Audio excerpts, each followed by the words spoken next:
Retour de la pause pour la seconde partie de l'émission. On était en train de parler donc du Gabon avant la pause et on évoquait donc cette révision de la constitution gabonaise adoptée le jeudi 6 avril dernier avec 178 voix pour, 8 contre, 12 abstentions, 86% des députés. Marcel Agbessilou, vous aviez la parole. Quand on a 86% des députés qui votent en faveur d'un test, c'était la question. Ça veut dire qu'on peut estimer que le peuple gabonais est d'accord avec la révision. Oui, c'est ça que je disais, qu'effectivement, si nous en tenons à ce qui se passe au Gabon avec ces députés qui sont majoritairement de la mouvance, c'est comme si le peuple gabonais a donné son quitus, son OK au test. Mais si nous faisons un rétropédalage, marche arrière, il faut diagnostiquer le vrai problème. On connaît le fonctionnement politique de nos États.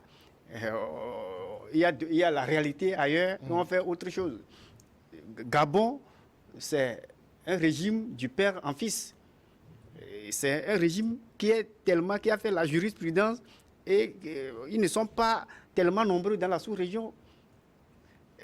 Vous allez constater avec moi qu'après le décès en 2009 de Omar Bongo, c'est son fils Ali Bongo qui a pris les règnes. Et jusqu'à maintenant, il a été contesté vigoureusement par son challenger, l'autre, Jean Ping, mais la caravane, le chien à bois, la caravane passe. Et il est toujours là, bien qu'il il marchait à pas de caméléon, je ne sais pas, mais aujourd'hui, c'est lui toujours qui est président de la République. Dans d'autres cieux, normalement, c'est un cas d'empêchement, ça. C'est un empêchement qui est un peu grave et définitif. Et on devait normalement le remplacer et anticiper les élections présidentielles. Mais les Gabonais aussi, je ne sais pas, ils aiment tant Ali Bongo ou pas. C'est lui toujours qui demeure, c'est lui toujours qui fait. Et maintenant, il révise la Constitution à sa guise, en sa faveur, et il renforce ses pouvoirs. Et il a des pouvoirs illimités. On ne comprend plus rien. Normalement, on devait au moins respecter l'ancienne constitution qui a donné au moins un poids au moins, ou bien au ministre, vous le président du Sénat. Oui. En cas de démission, c'est lui qui normalement devait revenir en première position. Aujourd'hui, on l'a écarté en renforçant le pouvoir aux présidents des chambres, des deux chambres du Parlement, plus le ministre de la Défense. Qu'est-ce qu'on veut faire à l'horizon? Personne ne peut imaginer, personne ne peut définir avec quelles attitudes. Est-ce que Ali Bongo va se faire remplacer dans les prochains jours par son enfant ou bien par un ministre de la Défense pro Ali Bongo, ou bien comment? Les jours à venir nous dirons peut-être la situation du Gabon. Alors, mais Georges Hérault, cette révision fait suite quand même à une concertation qui a eu lieu entre les acteurs politiques du pouvoir et de l'opposition. C'était du 13 au 23 février dernier, qui ont donc recommandé qu'il y ait révision de la Constitution. D'ailleurs, je note que depuis que cette révision a été adoptée, il n'y a pas eu de réaction de la part des opposants. C'est exactement ce que nous sommes en train de remarquer. Donc, je le dis que si la révision de la Constitution est l'aspiration profonde des Gabonais, nous ne pouvons que les accompagner d'après nos analyses. Parce que aujourd'hui, la Constitution doit être telle que ça suit l'évolution de la société. Et quand on parle de l'évolution de la société, c'est sur tous les plans, même y compris sur le plan mental, le niveau de compréhension même de la population. Et donc, on peut que les accompagner. Aujourd'hui, il n'y a personne qui a contesté, malgré peut-être que on peut dire que le parti au pouvoir a une majorité écrasante au niveau de l'Assemblée. C'est ce qui a permis qu'on a cette eau-là. Mais en dehors de ça, il n'y a aucun parti, même l'opposant qui a déjà déclaré sa candidature.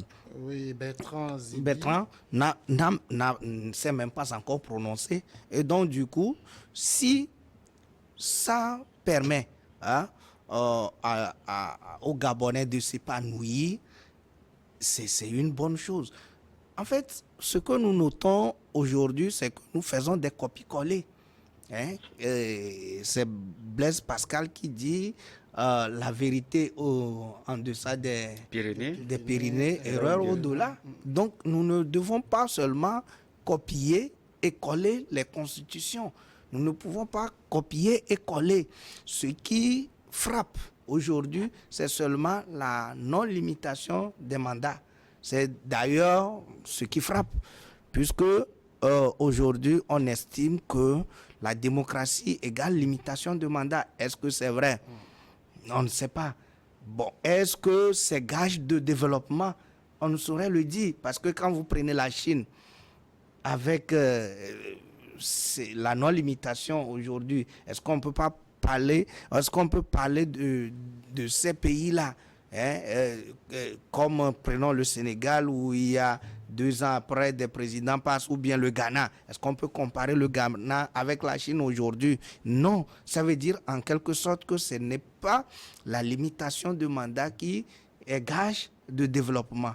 Mais maintenant, la limitation de mandat est une bonne chose, oui, d'autant plus que ça permet aux hommes et aux femmes, hein, quand même, que chacun puisse venir quand même donner son élan, son point de vue ou bien sa stratégie de développement, sa politique de développement pour qu'il y ait de temps en temps une autre personne, un visage, et puis etc. C'est seulement que ça. Mais est-ce que la destinée de l'État est quelque chose où tout le monde peut passer comme ça? Oui ou non? C'est tant de problèmes aujourd'hui. Donc, si les Gabonais pensent que nous, au Gabon, nous voulons que l'élection soit à un tour, alors que d'autres se battent pour que ça soit à 2 tours, c'est bon pour eux. Parce que ils se retrouvent et ils se reconnaissent en leur constitution. Donc ça, c'est normal. Donc aujourd'hui, je ne pense pas que nous devons être plus royalistes que le roi en prenant la place des Gabonais pour se devenir des donneurs de leçons, pour leur dire, mais tiens, il faut faire comme le Togo où il y a limitation de mandat, il faut faire comme le Togo où il y a tel. Non, nous ne pouvons pas le faire ainsi. C'est pour cela que moi je le dis et je le répète. Tout ce que se passe en Afrique, nous devons être que des frères qui accompagnent le bon côté de la chose. Le mauvais côté, c'est quoi? C'est qu'il n'y a pas de limitation de mandat.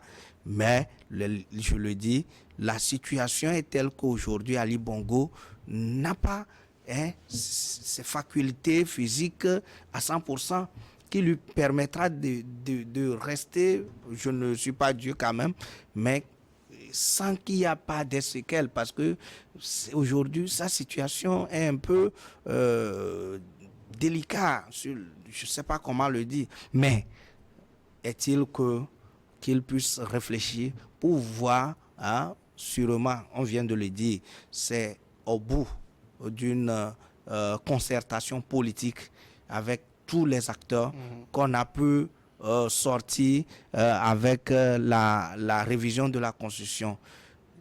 Pourquoi les gens ne contestent pas? Est-ce que c'est même tous les acteurs politiques qui sont d'accord à ce qu'il n'y a pas de limitation, qu'il y a cette révision, qu'il y a ces modifications? Et donc, si tel est le cas, nous ne pouvons que les accompagner. D'accord. Alors, aujourd'hui, pour se résumer, au niveau de la nouvelle constitution, on a l'alignement de tous les mandats politiques et l'harmonisation de leur durée à 5 ans. Le mandat du président de la République, des sénateurs, des députés, des élus locaux. La non-limitation des mandats politiques, ça c'était déjà dans l'ancienne constitution. L'adoption du scrutin à un tour pour toutes les élections. Le passage de 18 à 30 ans pour l'âge d'éligibilité au poste de président de la République. De 40 à 35 ans pour l'éligibilité pour les sénateurs. Et le passage du délai d'enregistrement d'enrôlement de 45 à 30 jours. Donc, il y avait peut-être pour la classe politique, parce que moi, je parle maintenant de la classe politique, puisque en l'absence de réaction, on suppose qu'ils sont d'accord. Il y avait donc déjà un consensus en amont que le Parlement n'a fait qu'acter. Oui, bon, le Parlement, vous avez la question même, je n'ai pas... C'est-à-dire, est-ce qu'on ne va pas supposer au regard de tout ça que les acteurs politiques se sont entendus et le Parlement est juste passé à l'acte pour entériner. Non. On connaît le fonctionnement de nos régimes. Ça veut dire? C'est-à-dire que le passage en force, on invitait ses amis à une discussion à quelque part et cette discussion, on impose à tout le monde. C'est comme si c'est le jusqu'au geste en droit international, une norme impérative qui s'impose à tout le monde. Non. Le Gabon, c'est un système qui est basé là-bas. Et moi, je peux dire que dit maintenant, actuellement, la métropole, la France, est-ce que ça va devant toutes ces choses. Est-ce que ce n'est pas une affaire gabonaise? Mais lorsque ça va péter, les Gabonais vont dire que ce que vous faites là-bas au Parlement, nous ne sommes pas d'accord et la rue va grandir. C'est en ce moment que vous verrez effectivement que la métropole a quelque chose à dire. Donc aujourd'hui, on ne peut pas dire que c'est un consensus issu des discussions, des assises entre acteurs politiques et le pouvoir. Mais ça ne vous dit rien que l'opposition ne réagisse pas? Mais si l'opposition ne réagit pas, on connaît l'opposition, le fonctionnement de l'opposition africaine. Ça tarde à venir. Il faut se concerter entre eux et voir la base, parce que certains ne s'alignent pas derrière, ne sont pas de la même ligne que l'autre. Il faut temporiser, il faut convaincre et avoir quelque chose en main avant de déclencher un mouvement citoyen, un mouvement au niveau des militants. Donc l'opposition gabonaise aussi, on la connaît effectivement à travers seul Jean Ping. C'est Jean Ping que tout le monde connaît. En dehors de Jean Ping, il y a qui?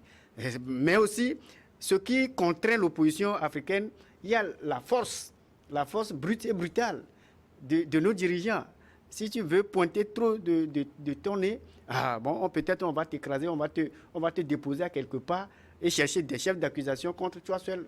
Et on t'ignore peut-être en prison. Concernant la limitation de la Constitution, comme information, la Constitution britannique ou bien de la Grande-Bretagne n'est pas une Constitution écrite. C'est une Constitution d'origine coutumière que eux-mêmes, au fond intérieur, ils se respectent. La Constitution américaine aussi, c'est une Constitution peut-être écrite, mais elle n'a pas été limitée. La Constitution américaine n'a pas été limitée. Vous parlez du nombre de mandats? Que tu vas faire tel mandat et après tu ne reviens plus. Non, c'est eux-mêmes à travers le premier président américain, Washington, qui a fait après ces deux mandats, on voulait l'induire en erreur que il n'a qu'à continuer à faire des trois mandats. Il dit que qu'aux États-Unis, il n'est pas le seul intelligent. D'après ce que je sais, après la guerre, puisque Roosevelt a fait 3 mandats, il était en train de vouloir faire le 4e quand il est décédé, mais après ça a été limité à 2. Mais je peux vous dire que avec l'information fiable, la Constitution américaine n'a pas été limitée. La Constitution américaine elle est tellement limitée psychologiquement, comme la Constitution britannique qui n'a pas été une Constitution écrite. Donc au Gabon maintenant, il urge que les hauts gradés de la grande muette, la hiérarchie militaire et ceux qui sont dans les accords du pouvoir, ils repensent et dire que nous voulons quoi pour le Gabon de demain. Parce qu'il ne suffit pas de protéger seul l'intérêt de Ali Bongo, tellement souffrant, mais il est toujours le premier magistrat, il est toujours le premier grand maître des ordres nationaux qui gouverne peut-être par procuration le pays. Parce qu'aujourd'hui, un président doit être quelqu'un qui est à l'écoute, qui est sur le terrain, partout, à la demande des citoyens, au parfum des informations, au parfum, au chevet des citoyens. Mais on voit Ali Bongo sortir. Le Gabon, il n'y a pas de banqueroute, le pays fonctionne, les fonctionnaires sont payés, les institutions marchent. Mais il ne suffit pas de dire que les fonctionnaires sont payés, que le Parlement fait son travail, le Sénat fait son travail, la présidente de la République fait son travail. Je ne sais pas quelle lacune vous voyez dans le travail d'Ali Bongo. Mais un État, il ne suffit pas de résumer le fonctionnement ou bien la continuité de l'État à travers le paiement des fonctionnaires. Le Parlement fait son boulot. Le Parlement, est-ce qu'il y a un Parlement là-bas, un Parlement monocolore? C'est ce que les Gabonais ont élu. Mais Je pense que c'est ce que disait Georges, on ne va pas être plus royaliste que les rois. Non, mais nous on fait des analyses. Nous on fait des analyses. Est arrivé en tête. On fait des analyses et voilà que le pouvoir du président Ali Bongo est illimité. Comment on peut laisser un boulevard devant? Ça l'a toujours été dans la constitution gabonaise. Oui, c'est ça que je dis. Normalement, la constitution, la nouvelle révision devait normalement toucher ce point. Que, à l'état actuel, le nouveau fort, l'homme fort de la présidence, qu'est Ali Bongo, tellement souffrant, le mieux, il faut limiter son pouvoir de A à B. Mais dire que le pouvoir qui était de A, et on ne connaît même pas le point de chute, et Ali Bongo même, il est fier, et il danse, et on le voit dans la masse quelque part, et il est à l'aise, et il danse bon gré, mal gré. Quelle Afrique allons-nous laisser pour les générations futures? D'accord. C'est ça qui est... Oui, je vais revenir donc sur l'information de la limitation des mandats. C'est bien de faire l'émission quand on a la connexion Internet. Le 22e amendement de la Constitution des États-Unis fixe à 2 les limites de nombre de mandats que peut exercer le président de la République, qu'il soit consécutif ou non. Le Congrès a adopté l'amendement le 21 mars 1947. Donc, comme je le disais, depuis, après les mandats de Roosevelt, ça a été limité à 2. Oui. Aucun président américain ne peut plus faire plus de 2 mandats consécutivement ou par intermittence. On va évoluer maintenant vers le troisième sujet, c'est le Togo. Le Togo qui également se prépare pour l'élection, j'ai envie de dire les élections législatives et régionales. Elles doivent se tenir en cette année 2023 si tout se passe très bien. Et pour cette élection, la Commission électorale nationale indépendante est à pied d'œuvre. Le recensement électoral a été acté en Conseil des ministres la semaine dernière et cette semaine, et va débuter le 29 avril prochain. Donc, naturellement, la liste électorale va donc subir des modifications. Georges Hérault, aujourd'hui, on peut estimer donc qu'il y a de la part des autorités une volonté de respect du calendrier électoral. Oui, exactement, parce que les choses vont très vite. Le président de la République, en l'entame de cette année à l'Oreux, avait dit que c'est une année des élections. Il y a en vue les élections régionales et les élections législatives pour le compte de cette année. Et la CENI est en place. Nous savons aussi que la CENI doit faire un certain nombre d'organisations et avant que les élections n'arrivent. Et c'est ce que nous sommes en train de constater. Il y a déjà les CELI qui sont mises en place. Je pense que les CELI seront là avec les commissions lycée, cartes, etc. Pour quand même commencer le recensement, parce qu'avec les recensements, il va y avoir forcément les cartes d'électeurs. Et donc, je pense que les choses sérieuses commencent. L'hostilité est lancée. Et je pense que la question est de savoir quand est-ce que les élections auront lieu. Peut-être c'est ce qui tourne dans le tarot de la tête des politiciens aujourd'hui, parce que on ne connaît pas véritablement, surtout la date des élections régionales. On a une idée sur... Il y a un cadre de l'ANC qui dénonçait ça il y a quelques jours sur un média. Le pouvoir, je reprends ses propos, que le pouvoir semble se moquer un peu des partis politiques. Comment on peut annoncer des élections dont on ne connaît pas la date, mais les choses se mettent en place? Oui, c'est ce que je continue à dire pour les élections législatives. Nous savons que c'est en mois de décembre 2023 de cette année. Et donc, pour les législatives, le problème ne se pose pas. Parce que nous avons l'habitude d'organiser les élections législatives et nous savons à peu près le calendrier de ces élections-là. Seulement, le problème se trouve au niveau des élections régionales. Je ne pense pas que ANC peut poser ces questions parce qu'il y a le cadre permanent de concertation qui discute de bout en bout ces questions. Et je crois qu'en janvier même, la CENI était passée pour élucider les membres de ce cadre-là. Et ANC fait partie des cadres, des acteurs qui participent au cadre de concertation CPC. Et donc, je pense que c'est le cadre le mieux indiqué pour poser un certain nombre de questions. Maintenant, la question que eux-mêmes se sont posées, ou bien les acteurs politiques se sont posés au niveau du CPC, est-ce qu'il faut coupler les élections ou est-ce qu'il faut faire les élections en différé? La réponse à cette question n'est pas encore trouvée forcément. C'est pour cela que peut-être le calendrier des élections régionales n'est pas encore déterminé, puisque selon certains, le Togo n'est pas habitué à coupler les élections. Pour coupler les élections aussi, il y a un certain nombre de préparatifs qu'il faut faire, parce que ça engendre un certain nombre de charges, de compétences, même sur le plan logistique. Il faut déployer des systèmes logistiques. Et même pour nous-mêmes, la population, est-ce que les gens sont habitués à aller prendre peut-être 2 bulletins de vote ou bien je ne sais pas quoi pour mettre dedans, tout ça là, ou bien ils sont habitués à 2 urnes, etc. Donc, il y a aussi question d'habitude. Et donc, c'est pour cela que véritablement les choses ne sont pas déterminées. Je ne pense pas que ça arrange même l'opposition, arrange plutôt la CENI de ne pas nous donner des dates, d'autant plus que nous savons déjà que cette année, il y aura les élections. Ça ne les arrange pas parce qu'il faut un certain nombre de temps de dépôt des dossiers, de candidatures, etc. Et je ne pense pas que la CENI va se lever du jour au lendemain pour dire demain, il y aura les élections ou bien demain, l'ouverture des candidatures est lancée et donc il faut postuler. Donc ils vont donner quand même un temps raisonnable vu que c'est des tracas. Et je pense aussi que là où je vois que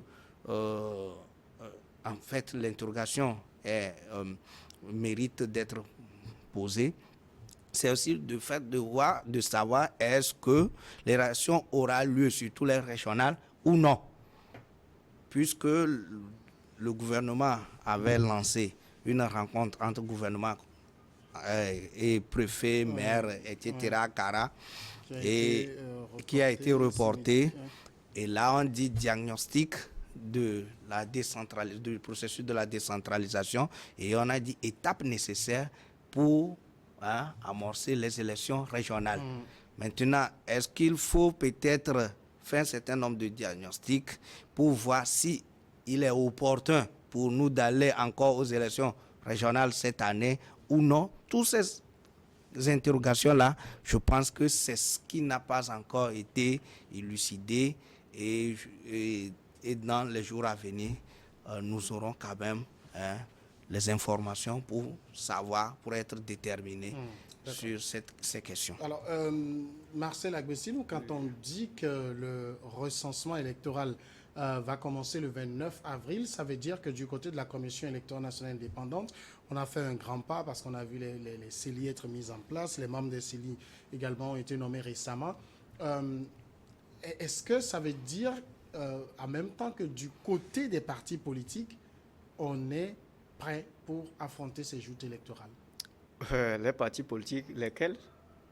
Les partis politiques. Les partis politiques d'opposition ou bien les partis politiques de la mouvance? Les partis politiques. Si tel est le cas, si je m'en vais aux côtés des partis politiques d'opposition, depuis que le monde est monde, depuis que le Togo est Togo, et que nous, on est né ici et grandi, ces opposants ou bien ces partis politiques d'opposition ne sont jamais prêts. Ils posent toujours des préalables. Ils posent toujours préalables. Si vous permettez, nous étions en 2018, suite au soulèvement populaire, manifestation gigantesque interne et externe du PNP qui a accouché à la discussion, au regard croisé et supervisé des médiateurs de la sous-région désignés à l'époque. Et ils sont connus. Il y a l'ex-président Alpha Condé, le président ghanéen Danko Akufo-Addo et plus tard Alassane Ouattara. J'étais là, j'ai vécu, j'ai vu beaucoup de choses. Et il y a un comité de suivi qui a été créé à l'époque il y a parfois les Albert Kandapa et Thibou Kamara qui ont représenté régulièrement les médiateurs côté guinéen et côté ghanéen. Et au fil du temps, les revendications posées par les membres de la C14 ont été prises en compte suite à travers des discussions houleuses et des débats houleux. Et le siège, la répartition du nombre de sièges au niveau de la CENI a été un travail titanesque que l'opposition a eu de haute lutte à travers le comité de suivi, les discussions issues du dialogue de 2018.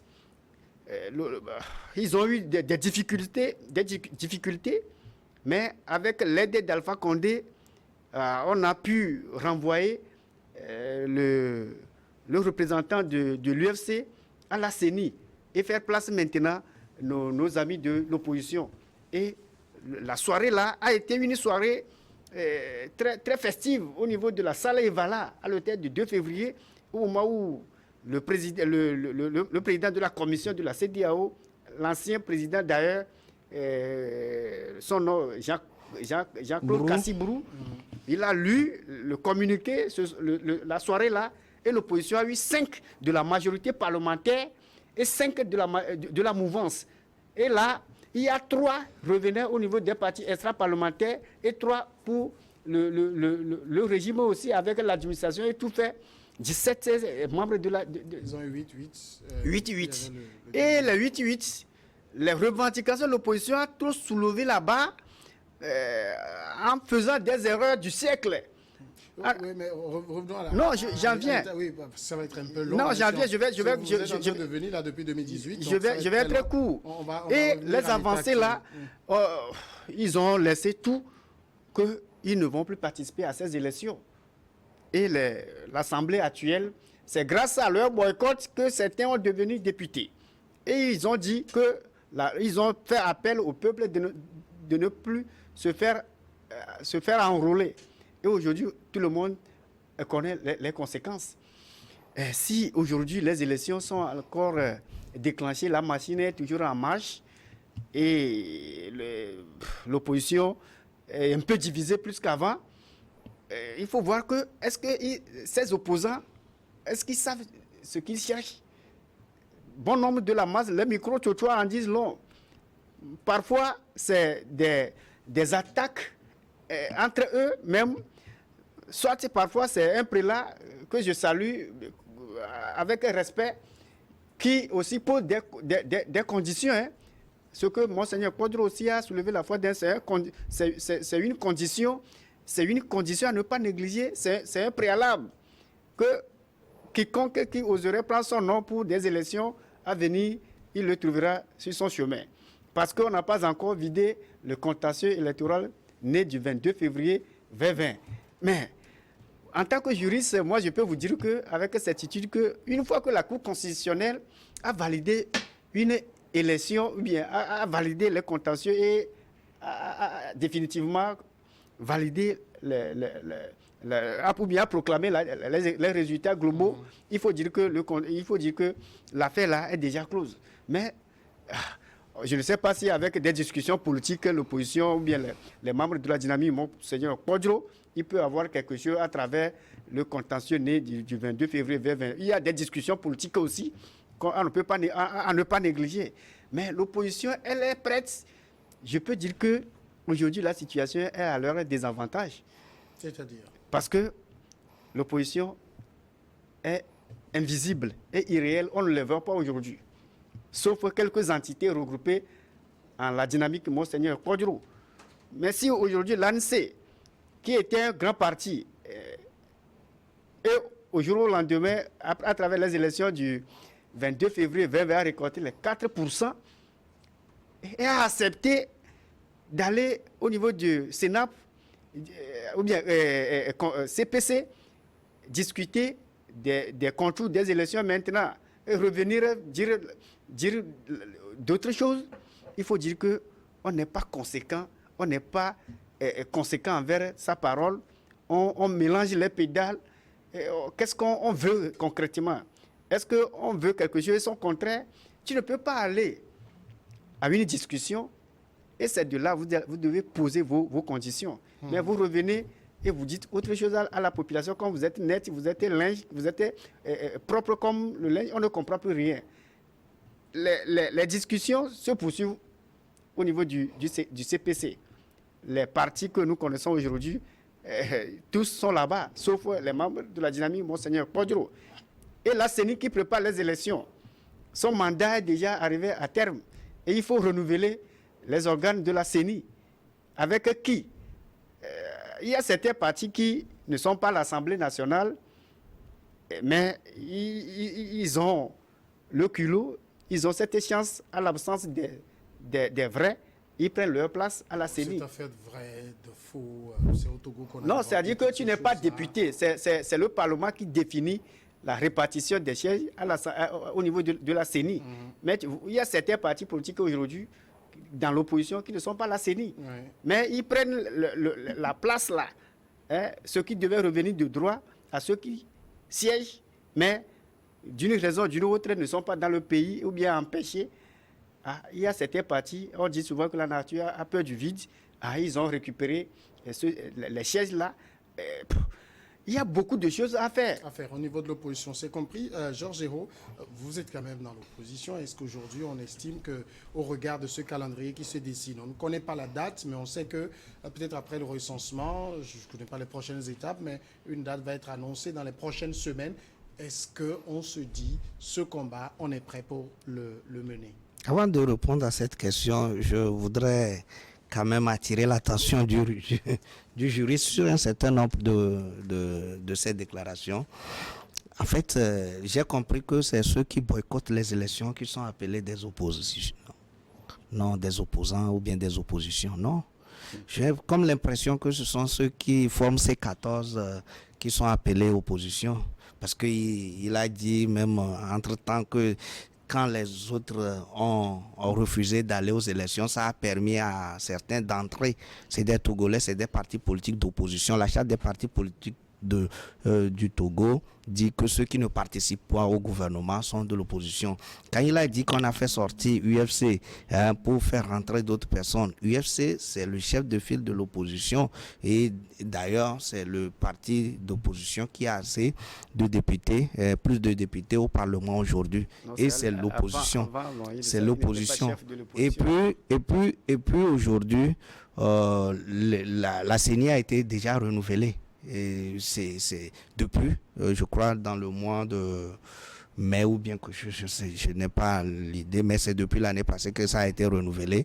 Et oui, oui. Non. C'est pour une élection. Et quand on entame les élections, c'est après les élections que ça, on compte un an. C'est pas par rapport à la date où ça a été renouvelé, non. Et donc aujourd'hui, nous devons savoir que une élection, ça se prépare. Ça se prépare sur tous les plans, sur les ressources humaines, les ressources financières, logistiques, matérielles, etc. Ça se prépare. Et donc, la CENI a la charge de l'organisation des 2 élections. Et la CENI doit pouvoir dégager les temps opportuns pour pouvoir organiser ces élections. On n'organise pas comme ça les élections, surtout que ces élections-là, nous parlons des élections régionales qui, quand même, achève les processus de décentralisation au Togo. On ne doit pas aller comme ça parce que une partie de la population ou bien un parti politique, 2 ou 3 partis politiques voudraient avoir. Non, on ne peut pas aller comme ça. Pour les élections législatives, j'ai déjà dit, ça là, je ne pense pas que quelqu'un parle des élections législatives parce que nous savons quand est-ce que le mandat de la mandature actuelle arrive à terme et on peut savoir en quelque sorte quel moment on peut organiser ces élections. Ça là, je ne pense pas que ça cause de problème. Et je le dis, je ne pense pas que la CENI va se lever pour dire aux partis politiques, aux Togolais, parce que ce n'est pas seulement les partis politiques qui vont participer à ces élections, il y a aussi les indépendants, etc. Et donc, même la société civile, peut participer à ces élections. Qui va dire, mais demain, préparez-vous parce que c'est lancé? Non. La CENI, c'est quand même un organe qui va se respecter, qui va respecter aussi les acteurs mis en jeu, et c'est normal. Aujourd'hui, je pense que il y a une décrispation de la situation politique au Togo, et quand nous parlons des gens qui, à un moment donné, ne veulent pas prendre leurs responsabilités, ne veulent pas prendre leurs responsabilités, parce qu'un pays, ça se gouverne. Un pays ne se gouverne pas par des désordres. On ne va pas à tout moment parler que de partis politiques, des regroupements de partis politiques en longueur de journée. Non, il faut arrêter à un moment donné pour penser au développement de la nation. Il est vrai que pour nous, pour un certain nombre de personnes, nous savons ce qui se fait déjà. Mais pour d'autres, il faut se mettre devant les écrans, devant derrière les réseaux sociaux, pour tirer à boulette, comment vous l'appelez, peine tout noir, ou je ne sais pas comment le dire. Et là, on sent que vous, quand même, vous êtes un opposant. On sent que vous êtes quelqu'un qui veut l'avenir du peuple, alors que c'est plutôt ces personnes-là qui mettent en péril l'avenir du peuple. Aujourd'hui, il a été question que la politique n'est qu'un jeu. Quand il vient de le dire, Marcel vient de le dire, quand l'arbitre a sifflé la fin, que ce soit Kofi ou Kodjo, qui se sentent tricher ou se sentent... C'est fini, le jeu est fini, les deux équipes s'embrassent et puis c'est fini. La Cour constitutionnelle a donné, c'est véridique, c'est fini. On doit continuer, la vie continue. C'est parce que les Togolais mangent, c'est parce que les Togolais veulent. C'est pas ça qui va remplir le panier de la ménagère. C'est pas ça que les Togolais veulent aujourd'hui. Les Togolais veulent plutôt qu'on leur parle de développement, comment développer l'agriculture, comment aujourd'hui le recensement... au niveau de l'habitat des personnes, c'est sorti, nous sommes 8 millions quelque chose d'habitants. Comment faire les planifications? Comment faire en sorte qu'aujourd'hui, chez moi à Lavier, qu'il y a de l'Internet? Parce que vous ne pouvez pas imaginer à 14 km de Lavier, on n'a pas d'Internet, on n'a pas de Palimé plutôt. On n'a pas d'Internet. C'est ce que nous voulons. Qu'est-ce qu'il faut faire? Il faut penser. Nous ne devons pas penser que le président fort, avec son gouvernement, ses ministres, son nombre de combien? Il ne peut pas réfléchir pour nous tous. Non, on peut leur donner des idées, on peut leur donner des solutions, on peut leur proposer des choses. Ils sont là, ils sont preneurs. Et c'est là, après, il y aura encore l'ouverture pour les candidatures en 2025. Les gens vont postuler, ils vont aller. C'est comme ça, un va sortir. Je ne pense pas qu'à un moment donné, on va voter 2 présidents pour le Togo. Non, il sera toujours un seul président. Et donc, si c'est Kofi ou Kodjo, on se met ensemble, on lui donne des idées, il dirige. Et c'est ça que les Togolais veulent aujourd'hui. Donc, et quand est-ce que les élections auront lieu, surtout les régionales? Il ne faut pas que les politiciens se pressent pour gesticuler pour rien. Il est vrai que nous voulons aller aux élections, gagner des postes, oui, mais il faut aussi réfléchir à autre chose, parce qu'on ne va pas faire de toute notre vie la politique, les postes, être dans la région, à Sénat, etc. Non. Marcel? Oui, je voudrais dire que il faut la volonté politique des dirigeants actuels du pays.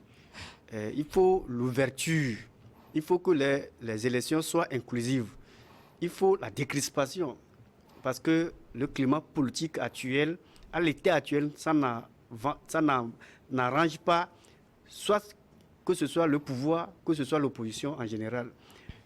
Depuis 1990 jusqu'à ce jour, ou bien depuis le premier coup d'État qui a été généralisé dans la sous-région, et que les autres ont vu les exemplaires et les exemplarités chez nous, et copier-coller chez nous. Ça s'est généralisé dans la sous-région. Premier coup d'État, le Togo n'a jamais connu de la tenance. Toutes les élections sont toujours émaillées de violence, de contestation, de dialogue et de la reprise. C'est comme un travail de Sisyphe. L'éternel recommencement. Si l'élection constituait seulement une formalité pour faire le renouvellement, la continuité, du mandat présidentiel, là, il y a un problème. Quiconque qui a été peut-être porté à travers une élection, et il a vu que, bon, les résultats globaux recueillis de part et d'autre à travers ces états-majors et à travers l'intérieur du pays, que ça lui donne la victoire.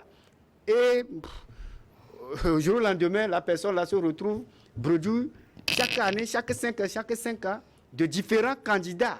Ce n'est pas la même personne. On dira que bon, il est ignorant, peut-être il est né toujours à contester. Mais s'il a 2 personnes, 3 personnes qui sont victimes de la troupatouillage des résultats, là, il y a un problème. Et ceux qui nous gouvernent aussi doivent en tirer conséquence, leçon que, effectivement, ce que nous faisons, est-ce que ça rime avec la réalité? Et un candidat qui était à une élection présidentielle se retrouve à l'extérieur, à l'exil, à cause de la revendication. Je peux vous dire que les élections ne rassurent pas. Donc il faut trouver un terrain d'entente, apaiser les cœurs. Apaiser les cœurs. Vous avez été compris, Marcel Agbessine, le temps est contre. Je dois rendre l'antenne. Merci d'être passé. C'est avec un plaisir. Nous souhaitons une bonne et belle fête pascale à tous les chrétiens et bon carême à nos amis musulmans. Georges Hérault, merci également. Oui, je voudrais répéter ce que Guillaume a dit lorsque Jean-Pierre Fabre contestait les élections. Il dit, quand la Cour constitutionnelle a donné les veridicts, le ballon est clos. Donc c'est sur ça que je voudrais terminer. Merci beaucoup. Merci également à tous de nous avoir suivis ce samedi. Demain, c'est la fête de Pâques. Nous la souhaitons belle dans tous les ménages. N'oubliez pas, le Seigneur Jésus a donné sa vie et par la grâce, nous sommes sauvés. Nous invitons chacun à cette grâce. On se retrouve le samedi.